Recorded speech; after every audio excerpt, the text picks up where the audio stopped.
Okay, could I just ask you, Nat, 1 year on, could you try and encapsulate what have been the achievements of the Pakatan Coalition and where they have fallen short, in your view? I mean, because you were very much involved in PKR, and you've remained to be a very keen observer of what's happening politically. So we would appreciate your views, Nat. Not really, but yeah, I think one of the main achievements is to show that that viable political alternatives are possible in Malaysia.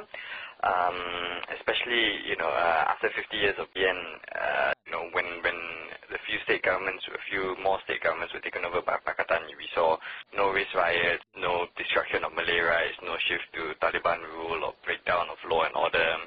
So I think it's broken the hegemony that Malaysia can only be ruled by race-based parties and things like that. So I think it's been an important demonstration, and it shows that all the fears that BN has played on for half a century have come to naught. I mean, there are also, of course, more tangible things, things like more people-friendly economic policies, what Selangor's been doing with regards to free water, and also the activism in this privatization of water, trying to keep the federal government from stealing a lot of things from under our noses, has been quite noteworthy. It's a stand for slightly cleaner, more transparent politics than before. And also things like in Perak, the freehold land, things like that. I mean, it's also been an interesting demonstration of how different political ideologies can come together in Malaysia when there's enough common ground and important things to do. The way an Islamist party can become very close allies with a party that's mainly based with non-Muslims and have a pretty different ideology, and how they can come together, especially with the right intermediary.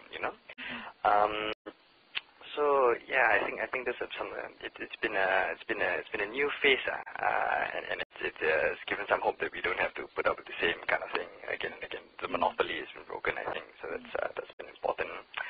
I'm sort of trying to try to think or to see what are the tangible results of the 8th March elections, especially in places where the opposition have taken over Penang, Kedah, Selangor, and they maintain Kelantan. They about seems to have lost Perak, but the verdict is still out. But things like, for example, local council elections, I mean, this doesn't seem to have moved on very far. Yeah, there are a couple of things along these lines. Things like local council elections, things like the Printing, Press and Publication Acts, the Official Secrets Act. These are things where there's a conflict between the state governments and the federal governments, it's a lot of people. I mean, some people have said that the state governments haven't been doing enough to try and circumvent these laws, using various legal avenues. And I mean, it's a fair criticism, but as well, I mean, I think from the little that I've been able to see from the outside, it's like they're choosing their priorities and where to put in their resources.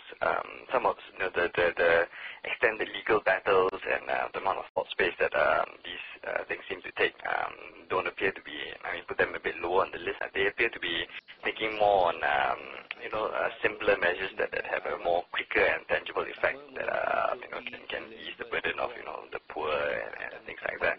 I mean, I think also, in local council elections, the flip side that maybe has been a consideration for the Pakatan parties is that if it were to be approved at this point in time, it might stretch the resources beyond what they are currently capable of.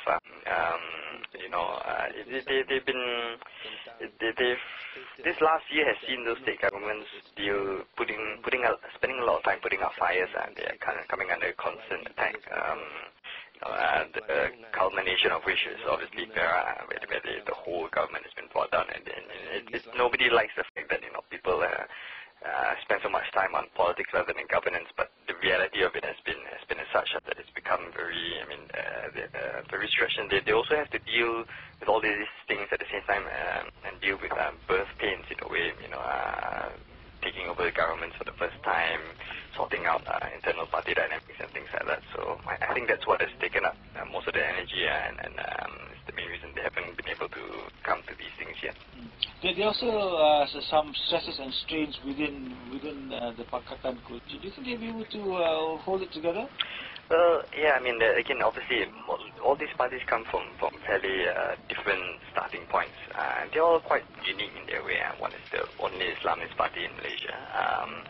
PKR is arguably, maybe since the gerakan of the 60s, Malaysia's only true multiracial party that's representative of the population and things like that. So these are all new things, and they're quite different from one another. But in spite of that, there's a good number of things that bring them together in Malaysia's current context. You know, it's a commitment to integrity, transparency, national harmony, good governance, and things like that. Independent judiciary, free media. These are some cornerstones of good governance that transcend religious differences, ethnic differences, ideological differences. These are just very basic elements, and I think those issues, activism, focusing on those issues has been what has consolidated the coalition a little bit. And of course, standing together in face of crisis, like Perak, past DAP relations are probably best in Perak of all states at the moment, and because of the reason that they've had to fight other external forces.